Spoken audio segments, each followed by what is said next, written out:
Le paso la palabra y con él daremos por terminadas las ponencias. ¿Me dejas el...?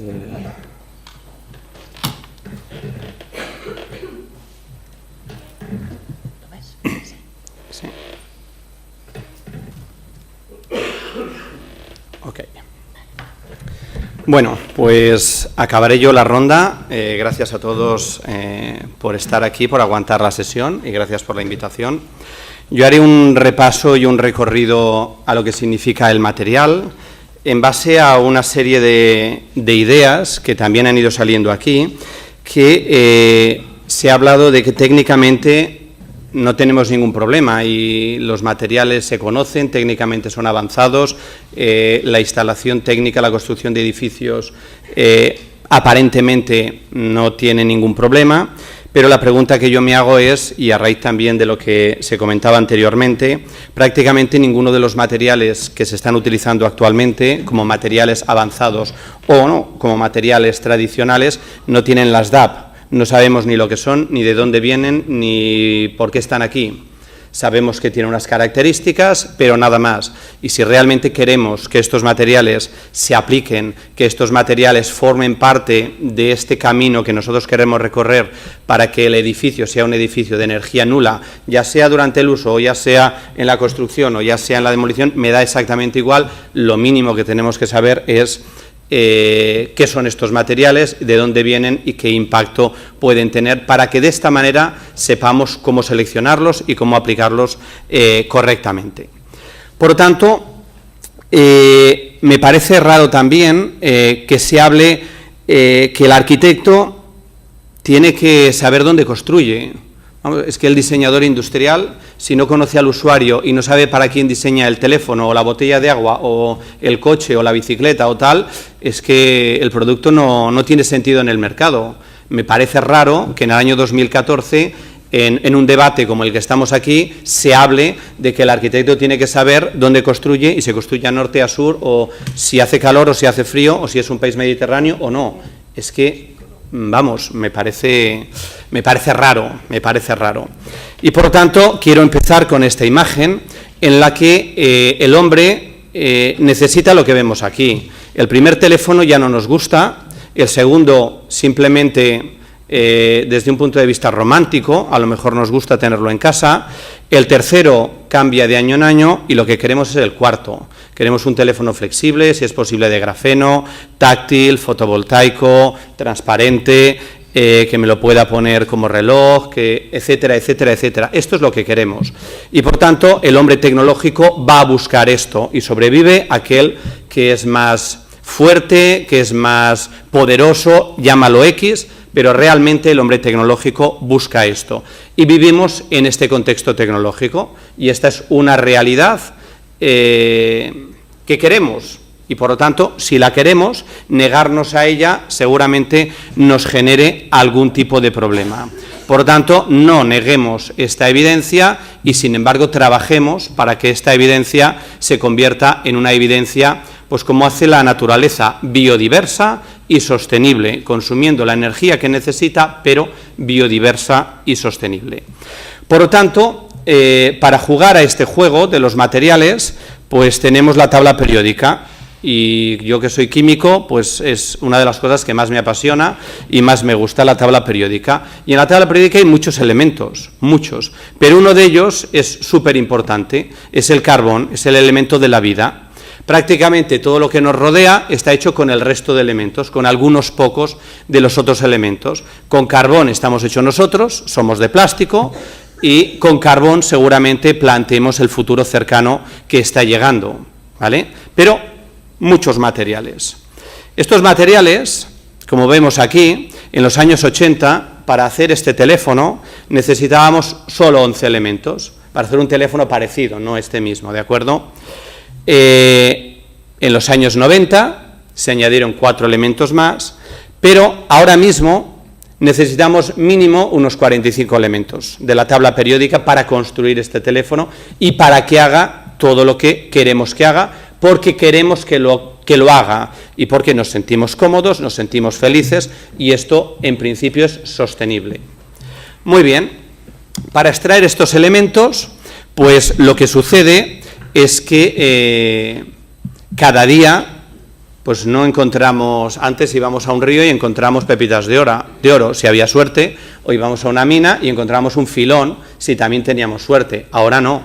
Ahora, para extraer un gramo de material o un kilo de material, necesitamos sacar 10 veces más de materia prima. Esto es energía y estos son residuos.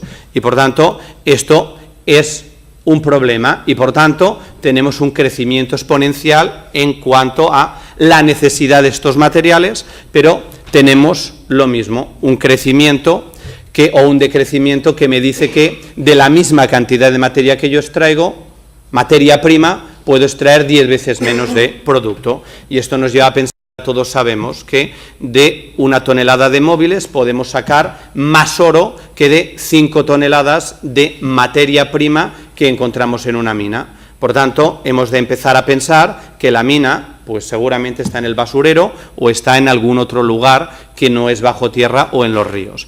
Esto lo tenemos claro, pero además, si estamos hablando de energía, tenemos claro que el mundo en el que vivimos se mueve por el peso específico de los materiales y se ha movido a lo largo de la historia a partir del oro, metales preciosos, etcétera, etcétera, y ahora pues la economía europea depende y tiene unos efectos colaterales importantes en función de una serie de materias primas, llámense goma natural, llámense acero, materiales de alta tecnología, llámese madera, llámese papel, y muchos de estos materiales o materias primas no están cercanos.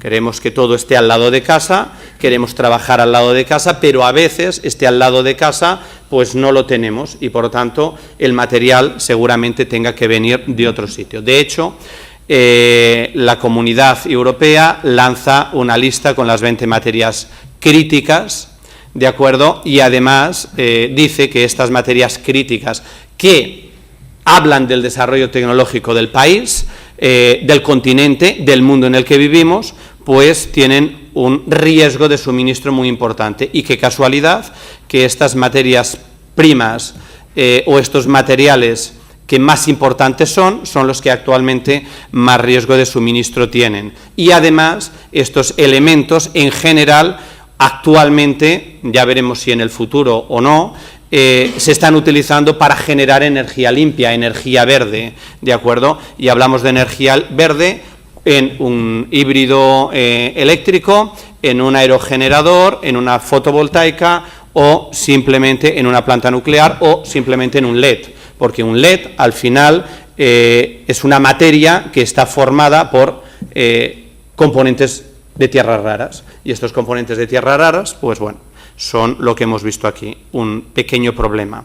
Y como vemos aquí, estos elementos están distribuidos no de manera homogénea en el mundo en el que vivimos y por lo tanto este problema hace que si hablamos sobre los 54 materiales críticos, pues vemos dónde está la Unión Europea en referencia al resto de países y si hablamos sobre los 20 críticos, pues vemos también cómo queda la Unión Europea en base a estos elementos. Por tanto, este es el contexto actual. Y el contexto actual, como comentaba anteriormente, me sigue extrañando cómo en el sector de la construcción, en el cual hay una energía implicada tan importante, pues no se hable de este recorrido, no entendamos cómo la ciencia aporta, el ingeniero genera producto y a partir de aquí diseñamos para la usabilidad y la eficacia de estos sistemas, ya sean para la eficacia desde el punto de vista del usuario, desde el punto de vista de la industria o desde el punto de vista del ambiente en el cual lo estamos generando. Pero, aparte de todo esto, yo creo que habiendo pasado por la edad de piedra, por la edad de cobre, por la edad de bronce, por la edad del hierro, la del acero, la de los plásticos y la de los composites y la de tal, pues vivimos una época de mucha suerte. Tenemos suerte porque el conocimiento que tenemos cada vez es mayor y aparece una nueva ciencia, unos nuevos materiales que se fundamentan en una escala, que es la nanotecnología. Entender que muy poco material, muy poca cantidad de material me permite generar unas funcionalidades y unos efectos muy importantes sobre madera, muy importantes sobre acero, muy importantes sobre piedra, muy importantes sobre cualquier material que nosotros creamos necesario. Y podemos pensar, bueno, esto es del futuro o ya llegará. La realidad es que se ve muy poco este diagrama, pero en el mundo del packaging, en el mundo de la cosmética, en el mundo de la construcción, etcétera, etcétera, ya se está utilizando nanotecnología. Tenemos que aprender a utilizar esta nanotecnología porque no la conocemos. Y este para mí es uno de los grandes problemas que habla de este estado tecnológico, que creemos que lo sabemos, que lo tenemos controlado, pero los requerimientos que hoy en día tienen los materiales para el uso que le queremos dar no están satisfechos ni por la industria, ni por el científico, ni por el mercado, y por tanto tenemos que seguir trabajando en esta línea. El mundo aeroespacial, el mundo militar utiliza nanotecnología, la crema que nos ponemos cuando tomamos el sol es nanotecnológica, ¿de acuerdo? Por lo tanto, las raquetas con las que jugamos tienen nanotecnología, y es una realidad. Y para centrar esta realidad vamos a hablar de la construcción, que es para lo que, en principio, me han invitado a la charla de hoy. Entonces, para hablar de la construcción, vamos a analizar un edificio y vamos a entender que un edificio necesita control de la radiación solar, necesita aislamiento térmico, regulación acústica, regulación térmica, generación y captación de energía, optimización de sistemas de iluminación y regulación ambiental. Y aparte, hacer que aquello que nos rodea, cuando respiremos, sea sano, que no haya volátiles de formaldehídos, de bisfenoles o de tal, que nos hagan daño cuando nosotros estamos en el interior.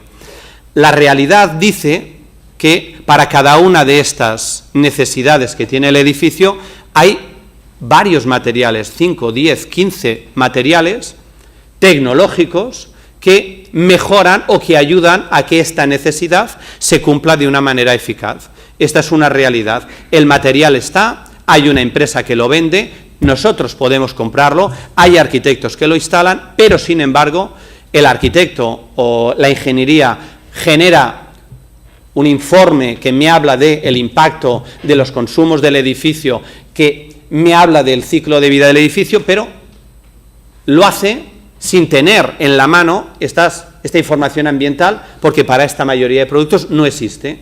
Por tanto, no sé bien cómo lo hace, no sé bien cuáles son los criterios, pero al final existe, y todo el mundo hablamos de que el impacto, el análisis, etcétera, etcétera, pues es tanto, y la huella de carbono es cuál, y la no sé qué, no sé cuánto, pero sin embargo la realidad dice que en general estos materiales no lo tienen. De hecho, si hablamos de PCM, lo único que podemos encontrar en la bibliografía, coincido con el ponente anterior, Luisa Cabeza es líder internacionalmente en este sector.